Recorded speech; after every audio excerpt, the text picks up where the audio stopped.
एक टॉपर के पास वही बुक होता है, वही किताब होता है जो आपके पास है। एक टॉपर के पास वही क्वेश्चन बैंक होता है, वही गेस पेपर होता है जो आपके पास है। तो आखिर टॉपर क्या करता है? देखो, सेम क्वेश्चन बैंक रहता है, लेकिन टॉपर के पास ओरिजिनल रहता है और आपके पास सेम क्वेश्चन बैंक है, सेम कंपनी का है, लेकिन डुप्लीकेट है। तो सारा चीज हम बताएंगे, कैसे पहचानेंगे। और देखो, क्वेश्चन बैंक, गेस पेपर और मॉडल पेपर को आप अपने तरीके से पढ़ रहे हो ना, तो आप जितना मार्क्स सोच करके रखे हो ना, उसके करीब भी नहीं पहुंच पाओगे। मतलब उतना नंबर नहीं आएगा जितना आप सोच करके रखे हैं। तो आखिर सही तरीका क्या है? तो हम आपको 4 पॉइंट बताएंगे।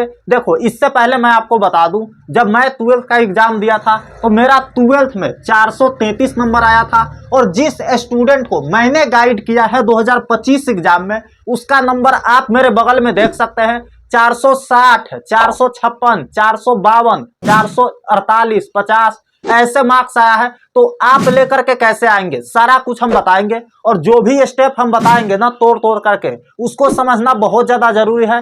अगर आप क्वेश्चन बैंक ले लिए हैं फिर भी, और अगर आप खरीदने वाले हैं तो भी, ठीक है। तो पहला पॉइंट है हमारा 450 plus possible from question bank और गेस पेपर। देखो, क्वेश्चन बैंक को मैंने क्यूबी लिखा है और गेस पेपर को जीपी लिखा है, ऊपर पूरा फुल नाम लिखा है, ठीक है। तो क्या 450 प्लस पॉसिबल है क्वेश्चन बैंक पढ़ करके और गेस पेपर पढ़ करके? इसका जवाब है नहीं, ठीक है। नहीं आएगा 450 प्लस, 400 भी नहीं आएगा। क्यों नहीं आएगा? तो देखो, सिर्फ आप क्वेश्चन बैंक और गेस पेपर पर डिपेंड हो ना।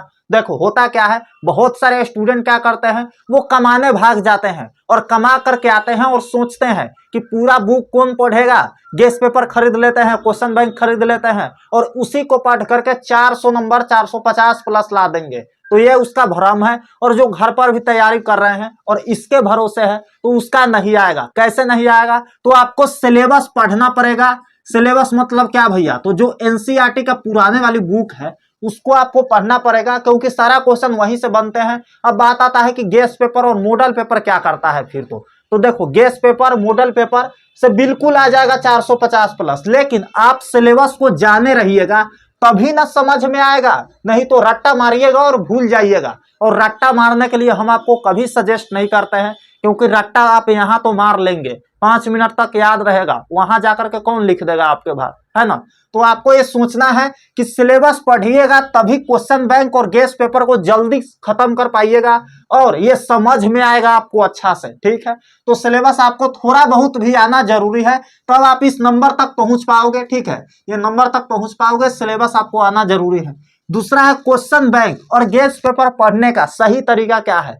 जैसे ही आपका चैप्टर खत्म हो, मान लेते हैं फिजिक्स का चैप्टर है, इलेक्ट्रिक चार्ज एंड फील्ड पहला चैप्टर है, जैसे ही उसको आप खत्म करें, तो जो चैप्टर वाइज वाला क्वेश्चन बैंक होता है या गेस पेपर होता है, उसमें आप दौड़ करके भागिए और वहां देखिए कि उस चैप्टर से कितना क्वेश्चन पूछा गया है, कौन कौन सा चैप्टर इंपोर्टेंट है ना।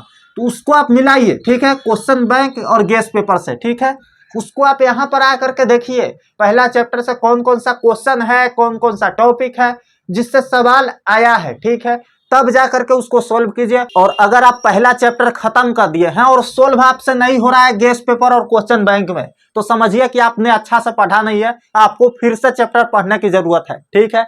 और क्वेश्चन बैंक और गेस पेपर में बहुत सारे क्वेश्चन गलत भी रहते हैं। जैसे मान लेते हैं पहला चैप्टर है ना, बातचीत। अब देखो, हिंदी के बुक में एक चैप्टर है अर्धनारीश्वर, ठीक है, जो कि निबंध है, सबको पता है। अब दे दिया था क्या एक क्वेश्चन बैंक में कि अर्धनारीश्वर निम्नलिखित में से क्या है। ऑप्शन था पत्र, निबंध, कहानी, इनमें से कोई नहीं। अब देखो, उसमें क्या था, कहानी सही ऑप्शन दे दिया था। मेरे भाई, अर्धनारीश्वर रामधारी सिंह दिनकर लिखे हैं, है ना।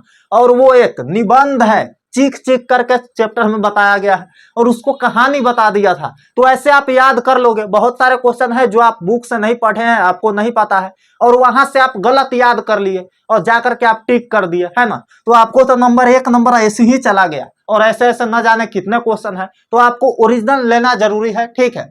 तीसरा सवाल हमारा, किस कंपनी का क्वेश्चन बैंक और गेस पेपर में गलती नहीं होता है, ठीक है। अब देखो, गलती लगभग सब में होता है। अगर आप अच्छे से पढ़ाई कीजिएगा ना, स्टूडेंट को पता नहीं चलता है, लेकिन हमको पता चल जाता है ना। गलती सब में होता है, लेकिन सबसे कम जो गलती होता है ना। उसके बाद मैं ये भी बताऊंगा कि टॉपर और मैं कौन सा क्वेश्चन बैंक पढ़ा था, गेस्ट पेपर पढ़ा था, ठीक है। तो चलिए मैं बता देता हूं कि कौन सा जो क्वेश्चन बैंक होता है उसमें गलती कम होता है। तो देखो सबसे पहला नंबर पर है ब्रिलियंट, ठीक है। अब देखो कुछ लोग बोलेंगे कि भैया इस कंपनी से आपको पैसा मिला है प्रमोशन करने के लिए। बिल्कुल नहीं, 1 रुपया भी नहीं मिला है और हम चाहते भी नहीं है, ठीक है। जो सही है, जो हम पढ़े हैं वही आपको बता रहे हैं। तो ब्रिलियंट है और दूसरा है टारगेट, ठीक है। टारगेट का आप ले लीजिए, ब्रिलियंट का और टारगेट का गेस्ट पेपर, मॉडल पेपर सब कुछ आता है, ठीक है। अब बात रहा मॉडल पेपर का, तो देखो मॉडल पेपर जो होता है ना ऑफिशियल वाला, जो बिहार बोर्ड खुद जारी करती है, ठीक है। तो ये होता है एग्जाम से 1 से 1.5 महीना पहले, 1 से 2 महीना मान लो पहले होता है ओरिजिनल वाला, ठीक है। मार्केट में ऐसे आपको बहुत सारा मिल जाएंगे। तो देखो सबसे पहला क्या करना है, गेस्ट पेपर और क्वेश्चन बैंक पर फोकस करना है। गेस्ट पेपर कौन सा लेना है, टारगेट का ले लो या ब्रिलियंट का ले लो, और क्वेश्चन बैंक जो लेना है वो ब्रिलियंट का ही लेना है। अब बोलेंगे ए भैया हमारे पास गोल्डन का है, वो भी अच्छा है, ये मैंने भी पढ़ा था, ठीक है। अब हम कौन कौन सा पढ़े थे और टॉपर को मैंने क्या सजेस्ट किया था जिससे उसका नंबर इतना अच्छा आया, ठीक है। आइए देखते हैं तो टॉपर और मैं क्या पढ़ा था। तो देखो सबसे पहले ब्रिलियंट आपके पास होना चाहिए, मैंने ऊपर भी बताया है ब्रिलियंट, ठीक है, मैंने पढ़ा था। टारगेट का मैंने ऑब्जेक्टिव वाला जो होता है ना, वो बहुत सारा ऑब्जेक्टिव होता है, वो वाला मैंने खरीदा था। इसके अलावा मैंने यूनिवर्सिटी का पढ़ा था, ठीक है। अब देखो अभी मेरे टेबल पर सारा क्वेश्चन बैंक है, गेस्ट पेपर है, क्योंकि हम वहां से रिसर्च करके ही आपके लिए क्वेश्चन लाते हैं, टॉपिक बताते हैं। तो सारा है मेरे पास, एक शॉर्ट वीडियो बना करके हम उसमें प्रूफ दिखा देंगे, ठीक है। इसके अलावा आप गोल्डन का पढ़ सकते हो, ठीक है, गोल्डन का भी मस्त रहता है, आप इसको भी पढ़ सकते हो। सारा तैयारी आपको अच्छे से हो जाएगा।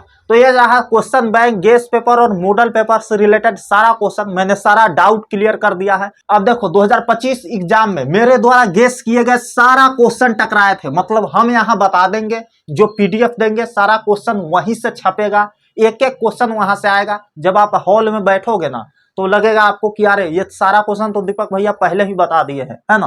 तो सारा क्वेश्चन टकराया था। इसके लिए आप क्या करोगे, तो अभी इस चैनल को सब्सक्राइब करके रख लीजिए, क्योंकि सब्सक्राइब किए रहेंगे तो सारा क्वेश्चन आपको भी पता चलेगा और जो हम पीडीएफ लाएंगे वो आप भी ले पाएंगे, ठीक है। तो सब्सक्राइब वगैरह कर लीजिए। यह वीडियो पसंद आया है तो लाइक कर दीजिए, ठीक है। हम आपसे मिलते हैं अगले वीडियो में, तब तक के लिए लव यू ऑल। पढ़ाई करते रहिए और फोड़ते रहिए।